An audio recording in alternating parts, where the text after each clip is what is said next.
А вы знаете, что нужно сделать, чтобы ваша обувь не скрипела? Именно этот вопрос мы задали сегодня жителям нашего округа. Но если она новая и скрипит, это значит брак заводской. У меня такое было, оно просто со временем проходит. А чем-то смазывают подошву, скипидаром, по-моему.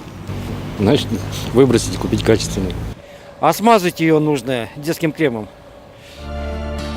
Жители нашего округа советуют, чтобы избавиться от скрипа обуви, можно смазать подошву детским кремом, выкинуть эту пару и купить новую.